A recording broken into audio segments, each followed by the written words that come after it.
Apprendre le crochet de Lunéville dans la plus prestigieuse école de broderie du monde. Jouer au dandy dans l'un des plus beaux passages couverts de la capitale.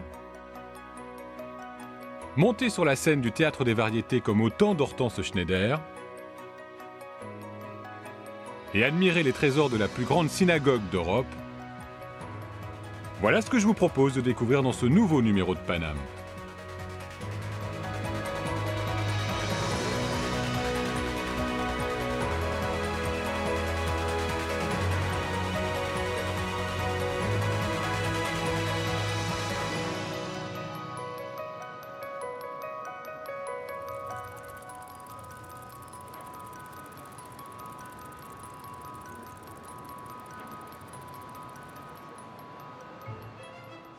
Je vous emmène aujourd'hui du côté de la rue du Faubourg Montmartre dans le 9e arrondissement. Un quartier bordé par les grands boulevards est traversé par 3 somptueux passages couverts. Quand j'entre dans ces galeries, j'éprouve une sensation de douceur et de calme. Un monde délicat et enchanteur qui me transporte dans un Paris d'autrefois. Après les bouquinistes et les antiquaires du passage Verdot, je tombe sur le passage Jouffroy. C'est l'un des plus fréquentés pour sa belle architecture de fer et de verre et pour ses nombreuses boutiques. Au numéro 34, mon regard est attiré par la fascinante galerie des frères Végas.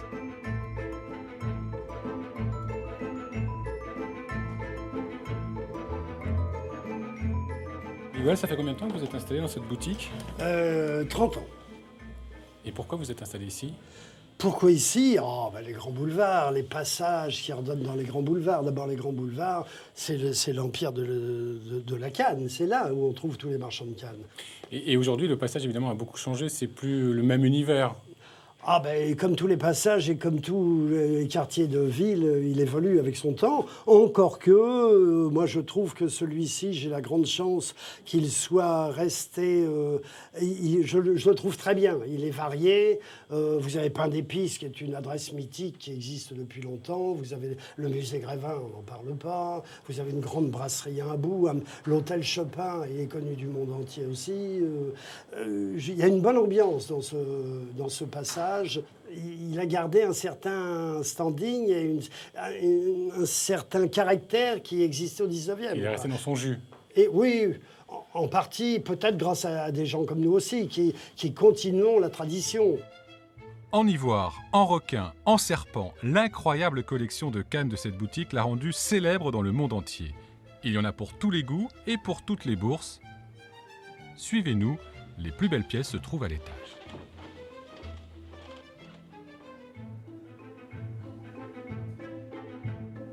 Miguel, vous pouvez me montrer quelques cannes typiques des époques, des siècles ? Oui, bien entendu, bien qu'elle ne soit pas tout avouable. J'en ai une à la main que j'ai prise parce qu'elle est solide pour m'appuyer. Une canne de pickpocket qui servait dans les premiers cinématographes, qui fascinait les gens, bien sûr. Le cinéma arrivait, on ne savait pas ce que c'était, on était ébahis assis dans son siège, et toutes les femmes, bouche bée, devant Rudolph Valentino ou je ne sais qui, posaient son sac sans se méfier, et le cambrioleur arrivait derrière avec sa canne qui paraît tout à fait normale, l'armait en poussant, il y a un bouton ici, allait vers le sac, l'attraper discrètement par la lanière et s'en aller sans faire de bruit, on peut dire. Et c'était très efficace. Voilà. Alors, dans les églises, c'était valable aussi, bien entendu. La canne du 18e, elle est comment ? Canne 18e, elle est beaucoup plus haute. Je vais abandonner celle-ci. Canne 18e, beaucoup plus haute. Pourquoi beaucoup plus haute ? Parce que seule la noblesse avait des cannes, le manant avait un bâton, ce qui n'a rien à voir. Et la noblesse portait des talons hauts, pour les hommes je parle, des talons hauts et des perruques très hautes. Donc ça donnait une ampleur, et pour assurer cette ampleur, on prenait des cannes hautes. Voilà un parfait exemple d'une canne dont on ne peut pas se servir comme on se servir de nos cannes actuellement en s'appuyant dessus, mais on est obligé de le tenir avec panache. Alors ça, c'est typique du 18e. Alors après, ou après, on peut aller dans les années 30, puisque ce sont les derniers sursauts de la canne dans les années 30. Alors vous avez une canne tout à fait ordinaire. Ça, c'est la canne classique, oui. La canne classique, qui servait surtout pour les pique-niques. Au bord de la Marne, les fritures au bord de la Marne. Un beau dimanche au bord de l'eau. Alors, une fois arrivé au bord de l'eau, comme il faisait chaud, on enlevait quand même sa veste pour manger la friture. Et on l'a remonté en porte-manteau. Qu'on accrochait à une branche, voilà. Et on avait sa veste tranquillos, voilà.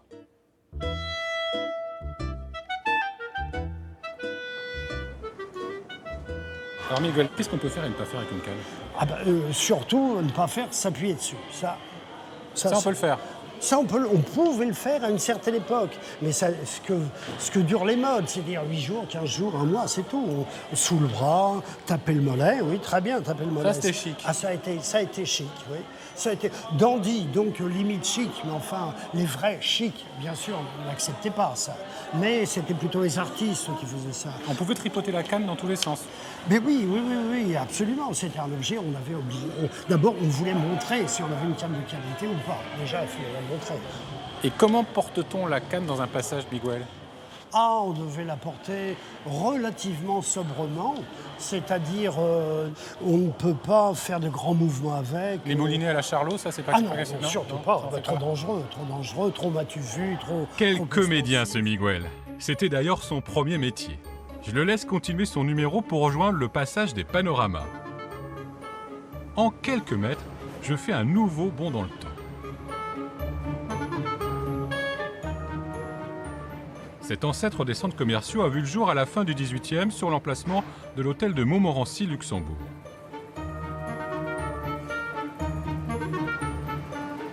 Voilà pour la grande histoire.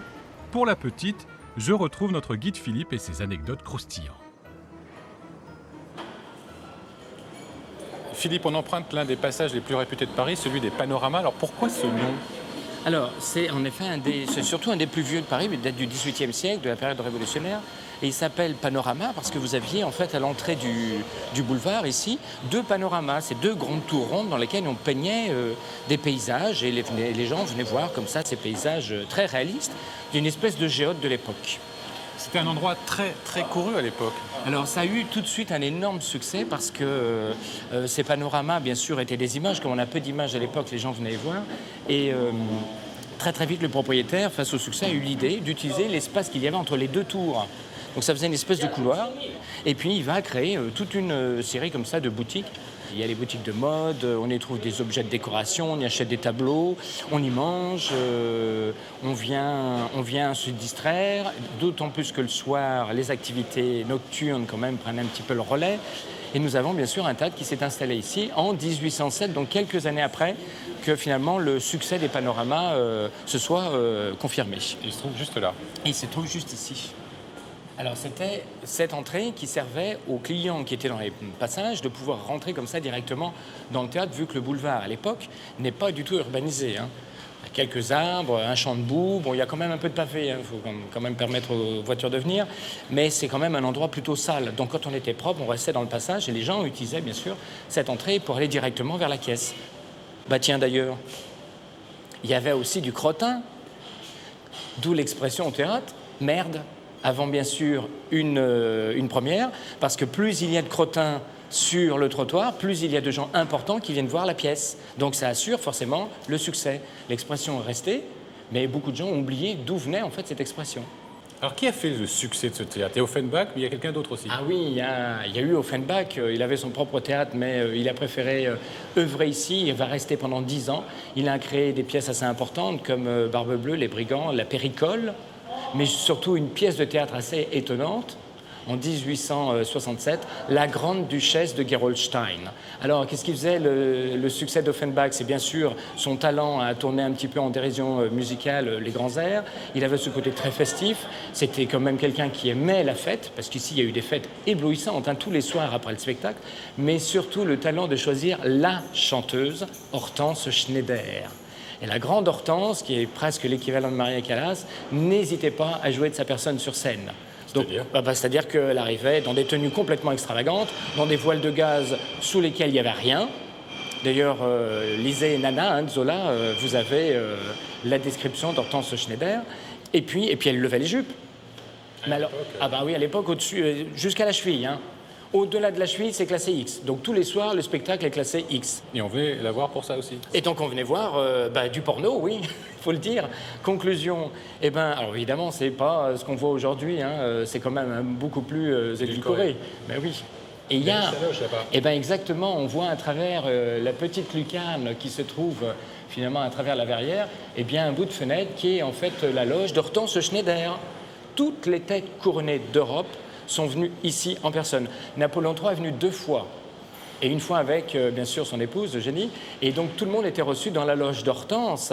Et les Parisiens ont surnommé cette loge le Passage des Princes. Un joli nom. Un joli nom, surtout qu'Hortense n'était pas farouche. Il suffisait d'un joli cadeau et on finissait la soirée avec elle sans aucun problème. 2 siècles plus tard, le Théâtre des Variétés n'a pas perdu de sa superbe. Fleuron des théâtres privés, c'est le temple de la comédie de boulevard avec porte qui claque et amant dans le placard.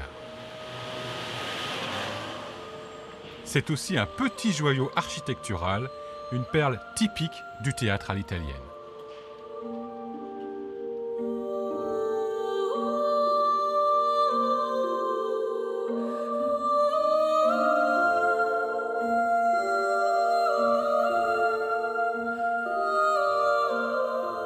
Christine, on le doit à qui précisément ce théâtre des variétés? Il y a une certaine Marguerite Brunet qui était une femme formidable du XVIIIe siècle, qui a construit d'abord pour Marie-Antoinette le théâtre Montpensier, parce que c'était son nom, qu'elle a dirigé entre autres théâtres, une vingtaine de théâtres aux alentours de Paris. Ensuite de ça, elle est arrivée sur Paris et elle a dirigé le théâtre du Palais Royal dont elle a été chassée. Et donc, elle a, à un moment, elle s'est retrouvée, elle avait 70 ans, mais elle voulait continuer son aventure dans le théâtre, ça marchait très bien, beaucoup de succès.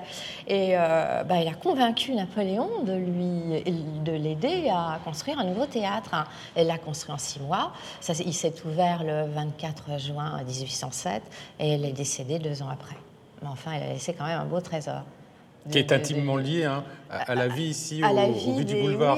Oui, qui est, parce que le théâtre des variétés, comme son nom l'indique, c'est la fête, c'est la comédie, c'est la musique, c'est les grandes figures des spectacles. On a vu tous les grands de la scène qui sont passés par là. Mistinguett, Arletty quand même, Rému. C'était Maillan, c'était Louis de Funès, les frères Jacques, Patachou. Ce qui est intéressant dans ce théâtre à l'italienne, c'est que c'est une sorte de voyage dans le temps. Voilà, c'est ça, un petit peu néo-classique, justement avec ses colonnes, son petit fronton à l'extérieur, et puis cette couleur rouge là qui enflamme le théâtre. Alors, il a été totalement restauré? Ah oui, complètement restauré. C'était en 2004, donc au moment où monsieur Jean-Manuel Bagène l'a racheté. Il s'est régalé d'étudier, de voir comment il était construit, de le refaire comme à l'origine, avec tous les grands métiers d'art, aussi bien les tapissiers que les doreurs. Tout a été redoré à la feuille d'or. Et maintenant, on est tellement bien d'arriver dans ce théâtre. Je crois que le public est très content, et les comédiens eux-mêmes, qui habitent des loges merveilleuses.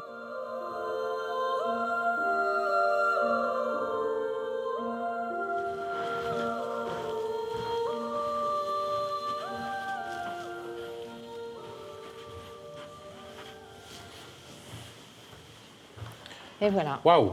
le salon Offenbach. Oui, un des bijoux, une des pièces importantes du théâtre des variétés. C'est une sorte de galerie des glaces, surtout, ça ressemble à Versailles. Voilà, un petit peu, ça rappelle, ça c'est sûr. Et c'est le lieu où il y a des fêtes. Avant, c'était pour les entr'actes. Les entr'actes avaient lieu ici, même les pré-spectacles. Là-bas, on a Offenbach. Alors, c'est Offenbach. Un personnage important du théâtre. Dans le théâtre, parce qu'il a vraiment il y a eu plein de créations. Il a fait plein de créations, dont la fameuse Belle Hélène avec Hortense Schneider. Qui est juste derrière.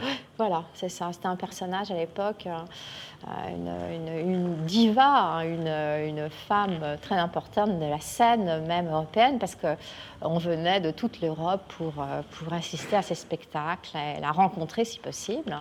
C'était la star de l'époque. Je laisse Hortense et son ami Offenbach pour filer rue de la Grange Batelière. Je vais vivre une expérience unique. Apprendre la broderie d'art.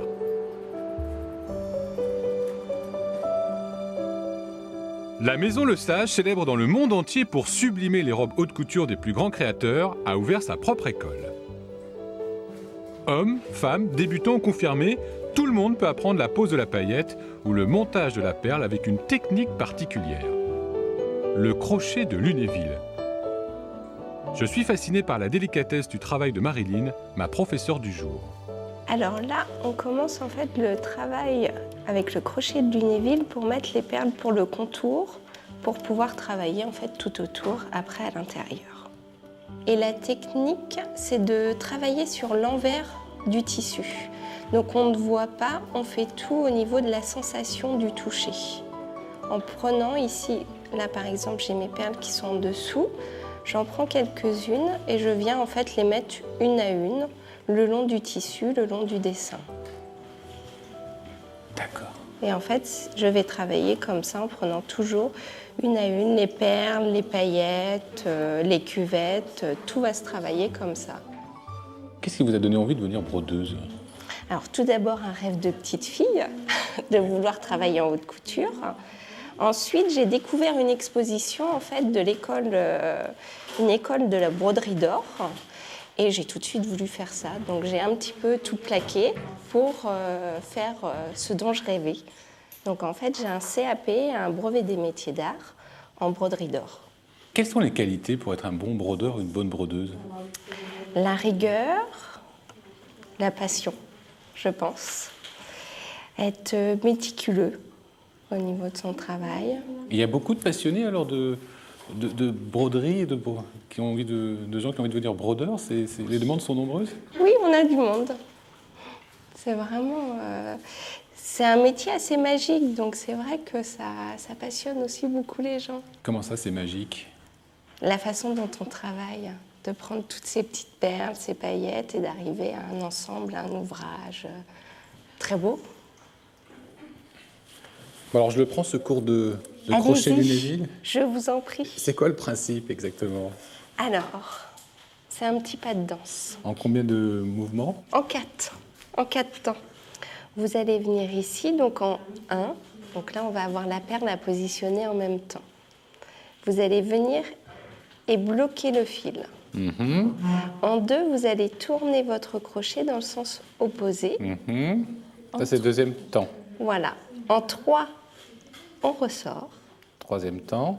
Et en 4, on repart vers l'avant. Et là, la perle est accrochée. Le pas de danse est terminé. Exactement.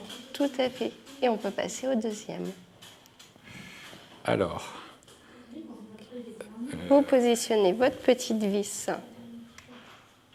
sur le... Voilà, Oui, sur le alors ça, c'est dessin. mon guide. Hein. C'est mon guide Exactement. pour faire ma libellule. Tout à fait. Là, Vous prenez votre fil, très bien. Vous Voilà. retournez. Parfait. Là, c'est le Ah, ça tissu coince. qui bloque un petit peu. Je vais vous aider. il n'est pas cool, le tissu.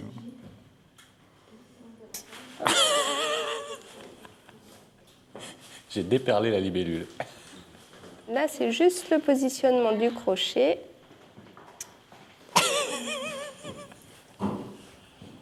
Je suis désolé. Pauvre libellule. Non, la soie est très résistante, c'est parfait avec. Bon, j'arrête. Oui, c'est mieux, j'arrête là le massacre des libellules. J'ai rangé les aiguilles pour découvrir un tout autre univers. À quelques coups de pédale, rue des Victoires, se trouve un édifice religieux très important pour la communauté juive, la Grande Synagogue de Paris.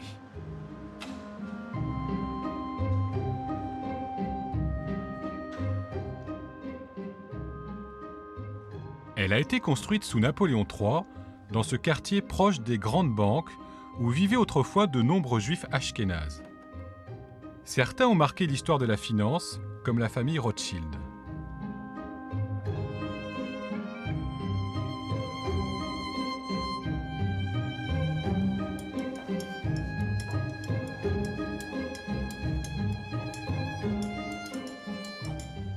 Félix, on est dans un lieu exceptionnel ici dans le quartier. On est dans la plus grande synagogue de France. Tout à fait, la plus grande synagogue de France et même d'Europe dans ces 3 dimensions.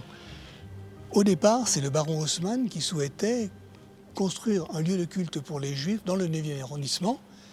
Je voulais remercier donc ces Juifs d'avoir participé donc au début de l'industrialisation de la France. L'idée a été acceptée par l'empereur Napoléon III et donc la synagogue, dans un premier temps, devait être orientée vers Jérusalem, c'est-à-dire dans l'autre sens. Et l'entrée se trouvait donc dans ce qui est aujourd'hui la rue de Châteaudun. Mais l'impératrice Eugénie de Montijo, une noble espagnole, ne voulait pas voir l'entrée d'une synagogue dans cette rue de Châteaudun. Très catholique, elle était. Oui, elle considérait que cette rue avait un caractère sacré, puisque joignait deux lieux consacrés. L'église Notre-Dame de Lorette, inaugurée en 1824, et l'église de la Trinité, qui venait d'être inaugurée en 1867. Donc l'architecte a été obligé d'inverser ses plans, ce qui fait que la synagogue n'a été inaugurée qu'en septembre 1874. On va aller voir Oui.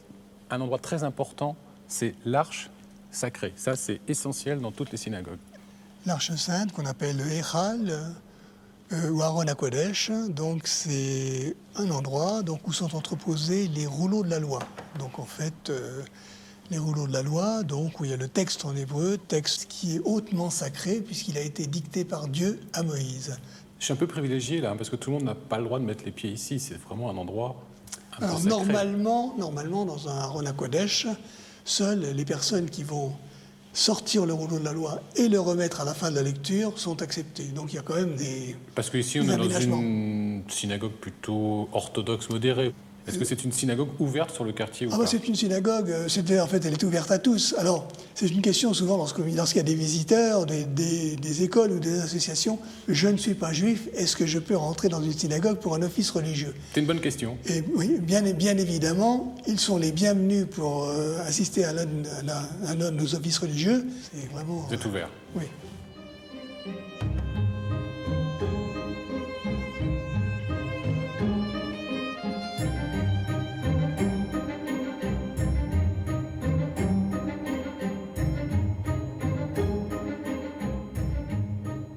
Félix, il y a beaucoup de monde pour les grandes fêtes, Rosh Hashanah, Yom Kippour. Ouais. Le reste de l'année, la fréquentation, c'est un peu comme dans les églises. C'est pas Oui, terrible. c'est ça, c'est pas... Bon, disons, il y a des gens... Bon, vous avez des gens qui viennent régulièrement, tous les vendredis soirs, tous les samedis matins, et bien sûr, à partir de là, seront présents pour toutes les fêtes juives et la fête de Kippour. Et, disons, on a des gens, il faut le dire, qui ne viennent, ce qu'on appelle les juifs de Kippour, qui ne viennent que le jour de Kippour. À Kippour, nous demandons à Dieu le pardon pour les péchés que nous avons pu commettre dans l'année. C'est important, il faut être là. Comme dans le judaïsme, il n'y a pas de confession, il n'y a aucun intermédiaire entre l'homme et Dieu. Mais ça veut dire quoi aussi, cette baisse de fréquentation? Ça veut dire que la communauté juive, elle est beaucoup moins importante qu'autrefois dans ce quartier? Il y a eu une migration, c'est certain. Bon, d'une part, il y a d'autres synagogues. Dans le 9e, il y a d'autres synagogues. La synagogue de la rue Buffo, la synagogue de la rue Saint-Lazare. Donc chacun avec son rite particulier. Nous, c'est le rite Ashkenaz. Donc Ashkenaz en hébreu signifie allemand. C'est le rite allemand. Alors que ces autres synagogues, c'est le rite séfarade. Donc toutes les communautés qui sont nées autour du bassin méditerranéen. Donc il y a eu une migration vers l'ouest de Paris, mais toutes ces familles qui ont migré restent attachées à la synagogue. C'est-à-dire, cette place a été occupée par mon père, par mon grand-père, donc même si je suis loin, eh bien pour certaines fêtes juives, je me dois de venir à la synagogue. Donc ça reste, il y a quand même cette Puis c'est la plus grande et la plus importante de France. Bien sûr. La plus prestigieuse? C'est la plus prestigieuse, c'est vraiment la vitrine du judaïsme français. Je quitte cette vénérable institution pour un autre monument classé historique. La mère de famille. C'est la plus vieille chocolaterie de France. Fondée il y a 250 ans, rénovée au 19e, elle est un délicieux mélange de tradition et de création originale. Le petit rocher de l'église sont beaucoup plus gros. C'est vous qui avez gâté les dents de tous les enfants du quartier? Tout à fait, oui, depuis plusieurs générations. C'est-à-dire, il y a des enfants qui passent tous les jours, vous achetez des bonbons dans le quartier? On a en fait une espèce de devoir presque pédagogique avec les enfants, mais pour de vrai. On a des enfants qui viennent depuis des années et qui ont commencé par prendre un petit bonbon, une petite sucette, et puis ensuite qui sont arrivés à la pâte de fruits, aux fruits confits, au chocolat, qui aujourd'hui goûtent des marrons glacés, des choses un petit peu plus complexes en termes de goût. C'est quoi les spécialités de la maison? Alors c'est principalement le chocolat. Les gens nous connaissent beaucoup pour la confiserie, mais notre vraie spécialité, c'est le chocolat. On peut goûter? Bien sûr. Donc je vais vous faire goûter, si vous voulez, une de nos spécialités que vous retrouverez nulle part ailleurs, qui s'appelle le Palais Montmartre.